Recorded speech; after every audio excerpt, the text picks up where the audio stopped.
Sae Joon Park, a 55-year-old U.S. Army veteran and Purple Heart recipient, made the painful decision to leave the United States, a country he has called home for nearly 5 decades, after Immigration and Customs Enforcement, ICE, revoked his deferred deportation status earlier this year. Born in South Korea, Park was brought to Hawaii at the age of 7. He was raised as an American, graduated from a U.S. high school, and later enlisted in the U.S. Army, where he served with honor. During the 1989 U.S. invasion of Panama, Park was wounded by enemy fire, earning him the prestigious Purple Heart. For Park, that moment, when he nearly gave his life for his adopted country, solidified what he believed to be his place in America. But years later, his life took a difficult turn. Following his military service, Park struggled with untreated post-traumatic stress disorder, PTSD. Like many veterans, he turned to drugs to cope, which led to legal trouble. In 2009, he was convicted of felony drug possession, a charge that would ultimately have lasting consequences for his immigration status. Despite the criminal charge, Park never lost faith that the United States was his home. "I bled for this country," he told reporters shortly before boarding a plane to South Korea. "I believed I'd earned my right to stay, to live out my life where my family is." He was granted deferred action from deportation, allowing him to remain in Hawaii, a place he considered home, for over a decade. He was required to check in with ICE every year, and he remained compliant. Park used this time to recover, stay clean, reconnect with his children, and take care of his elderly mother, who suffers from dementia. But in June 2025, everything changed.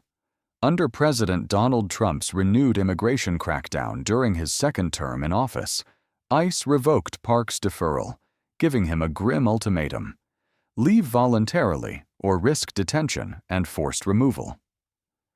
Park, now older and a primary caregiver for his mother, chose to self-deport to avoid being detained. He left behind his adult children, his 85-year-old mother, and everything familiar. "This is where I raised my kids," Park said in an emotional farewell. "This is where I built my life. I don't know Korea. I don't even speak the language well anymore. But I was told I had no place here." Park's story is just one of many involving veterans who now face deportation. Since Trump resumed office in 2025, his administration has taken a hardline approach to immigration, specifically rolling back protections for military families and veterans with criminal records, even if those records are decades old. According to watchdog groups and internal ICE data obtained by immigration advocates, deportations of individuals with past military service have increased sharply, despite prior commitments by past administrations to protect such individuals in recognition of their service. In recent months, the father of a U.S. Marine was detained in California despite having lived in the U.S. for over 30 years. A Marine's wife in North Carolina was detained while still breastfeeding her infant. Dozens of veterans, including Purple Heart and Bronze Star recipients, have been issued removal orders under the reinterpreted immigration guidelines. ICE officials maintain that felony convictions, even if decades old, trigger mandatory removal procedures unless explicitly pardoned or overturned. "While we recognize Mr. Park's military service," said an IC spokesperson, "he forfeited his immigration privileges under the law due to a criminal conviction." Veterans advocates and human rights groups have sharply criticized the administration's policies, calling them inhumane and short-sighted. The ACLU and Veterans for Justice have publicly condemned Park's deportation, noting that he not only served his country, but has since turned his life around. "These veterans were promised dignity and protection," said Maria Gutierrez, a legal coordinator with a Honolulu-based immigration aid center.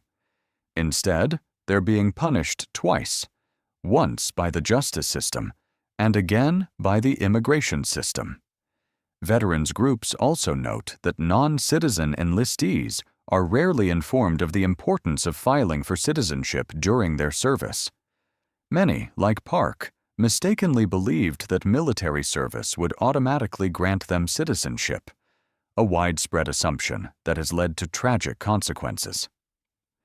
We've created a system that uses people when it's convenient and then discards them when they're vulnerable, Gutierrez added. Park arrived in South Korea with no home, no family, and no clear future. "I feel like I've been erased," he said, adding that his biggest concern is for his mother, who now requires around-the-clock care. "She doesn't even understand that I'm gone. She just keeps asking when I'll be back with her medicine." He hopes to petition for re-entry someday, but immigration lawyers warn that under current policy, his chances are slim. In the meantime, Park is one of a growing number of deported veterans living in forced exile, individuals who once fought for a country that no longer claims them. "I'm not angry," he said quietly, "just heartbroken." Key takeaways: Sae Joon Park, a Purple Heart recipient, deported to South Korea after 48 years in the U.S. ICE revoked his deferred status, citing a 2009 drug conviction tied to his post-service PTSD. His deportation highlights a surge in removals of veterans and military family members under Trump's renewed immigration policy. Legal and veterans advocates are calling for legislative reforms to protect non-citizen veterans, especially those with service-connected trauma.